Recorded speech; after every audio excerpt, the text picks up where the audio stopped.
Hi friends, ఇది వచ్చేసి HDMI extender 60 metres అని ఇచ్చారు, కానీ ఒక 40 to 50 అయితే పనిచేయచ్చు. 4K అండ్ 2K అని రాశారు. UHD అంట. వీళ్ళ కంపెనీ బ్రాండ్స్, వీళ్ళ కంపెనీలో ఏమేమి ఉన్నాయో అన్నీ ఈ డీటెయిల్స్ ఇచ్చారు.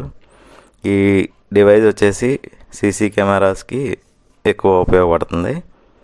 ఎక్కువ దూరంలో మానిటర్ ఫిక్స్ చేసినప్పుడు DVR నుంచి కానీ, మనకి ల్యాప్టాప్ కంప్యూటర్ నుంచి కానీ, ఇంకా ఏదైనా ఎనీ DTH అయినా, ఇంకోటి ఏదైనా HDMIకి ఎక్స్టెండ్ అనమాట.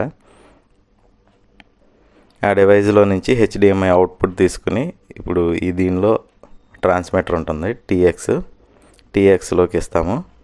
తర్వాత Cat6 కేబుల్, అంత లెంత్ ఒక 30 మీటర్ 40 మీటర్ HDMI దొరకదు కాబట్టి Cat6 ద్వారా ఈ రిసీవర్కి ఇచ్చుకొని, రిసీవర్ నుంచి మళ్ళీ అవుట్పుట్ తీసుకుని మానిటర్కి, ఎనీ మానిటర్కి, టీవీకి కానీ కనెక్ట్ చేయొచ్చు. ప్రీవియస్గా చేసిన వీడియోలో ఆ డివైస్ వచ్చి మనకి ఎక్కువ పెద్ద టీవీస్ 43, 32 ఇంచెస్, 55 ఇంచెస్ అయితే సపోర్ట్ చేయదు. ఒక 15 ఇంచెస్ వరకు అయితే, 15, 17 మానిటర్స్కి అయితే ఓకే, కానీ 43 ఇంచెస్కి సపోర్ట్ చేయదు కాబట్టి ఇది కొంచెం అప్డేటెడ్, కొంచెం కాస్ట్ ఎక్కువ.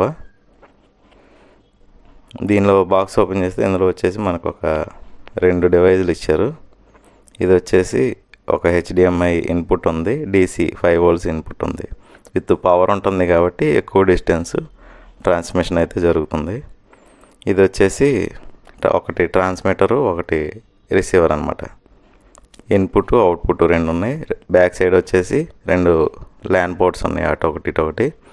ఈ మధ్యలో మనం Cat6 కానీ Cat5 కానీ కేబుల్ వేసుకుని ఒక 30 to 40 మీటర్స్ వరకు అయితే పనిచేస్తాయి అన్నమాట. లోపల వచ్చేసి మనకి ఇంకా 2 పవర్ అడాప్టర్లు ఇచ్చారు. 5 volts 1 amp ఉంటుంది అప్రాక్సిమేట్గా. 5 volt అడాప్టర్స్. 12 volts పెట్టకూడదు, 12 volts పెడితే డివైస్ కాలిపోయింది. దీని మీద రాశారు ఇక్కడ చూడండి, 5 volts 2 amps అనమాట. ఇక్కడ ఉంది DC 5 volts 2 amps. Okay friends, next వచ్చి దీన్ని కనెక్ట్ చేద్దాం మనం. ఇది DC జాక్స్ అయితే ఉన్నాయి, పవర్ జాక్స్ దీనికి. నెక్స్ట్ వచ్చి నేను ఒక Cat6 కేబుల్, ఇదిగోండి ఇక్కడ వచ్చేసి 57 మీటర్స్ ఉంది ఒక సైడ్ వచ్చి. రెండో సైడ్ వచ్చేసి ఎంత ఉందో చూద్దాం. రెండో సైడ్ వచ్చేసి అప్రాక్సిమేట్గా 89 మీటర్స్ ఉంది. 89 మీటర్స్ అంటే 89 - 57 వచ్చి 32 మీటర్స్ వరకు అయితే ఉంది కేబుల్. రెండు వైపులో అయితే నేను జాక్స్ వేసేస్తాను. జాక్స్ వేసేసి క్రింపింగ్ అయితే చేసేసా. క్రింపింగ్ చేసిన తర్వాత నెక్స్ట్ మనకి ఈ రకంగా అయితే క్రింపింగ్ చేసేసా రెండు వైపులా. చేసిన తర్వాత దీన్ని టీవీకి ల్యాండ్ టెస్టర్తో టెస్ట్ చేశాను. అన్నీ కరెక్ట్గా వచ్చినాయి. అన్నీ కరెక్ట్గా వచ్చిన తర్వాత 8 ల్యాంప్స్ కరెక్ట్గా వెలుగుతున్నాయి. అయిపోయిన తర్వాత నెక్స్ట్ దీన్ని డివైస్కి అయితే కనెక్ట్ చేస్తున్నా. ఒక సైడ్ వచ్చేసి Cat6 కేబుల్ 8 అయినా పెట్టుకోవచ్చు. ఒక సైడు ఒక డివైస్లో పెట్టాను. ఇది వచ్చేసి ఇన్పుట్ ట్రాన్స్మిటరు, ఇంకోటి రిసీవరు. ట్రాన్స్మిటరు, రిసీవరు రెండిటికి అడాప్టర్స్ అయితే పవర్ ఇచ్చేసాను.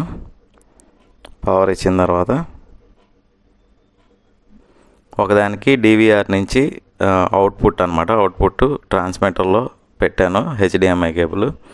రెండో దానికి టీవీకి ఇన్పుట్, రిసీవర్లో HDMI కేబుల్తో టీవీ కనెక్ట్ చేశాను. టీవీలో అయితే మీరు చూడవచ్చు ఇక్కడ. ఇది వచ్చేసి HDMI అవుట్పుట్, ఇది వచ్చేసి HDMI ఇన్పుట్ ఇచ్చేసాను. DVR నుంచి ఇన్పుట్, టీవీకి అవుట్పుట్ కనెక్ట్ చేశాను అనమాట. ఈ రకంగా అయితే కనెక్ట్ చేయాలి. టీవీలో అయితే మీరు చూడవచ్చు ఇక్కడ DVR అయితే క్లియర్గా కనిపిస్తుంది, బాగానే ఉంది. రిజల్యూషన్ ప్రాబ్లము, లో రెజల్యూషన్, హై రెజల్యూషన్ అని మెసేజ్లు అయితే రాలేదు, బాగానే వర్క్ చేస్తుంది. సీసీ కెమెరాల్లో ఒక టీవీ మానిటర్ ఒక దగ్గర, డివిఆర్, ఎన్విఆర్ ఒక దగ్గర ఉన్నప్పుడు ఇది బాగా ఉపయోగపడుతుంది. వీడియో కనుక మీకు నచ్చినట్లయితే లైక్ చేయండి, సబ్స్క్రైబ్ చేయండి. Thank you very much.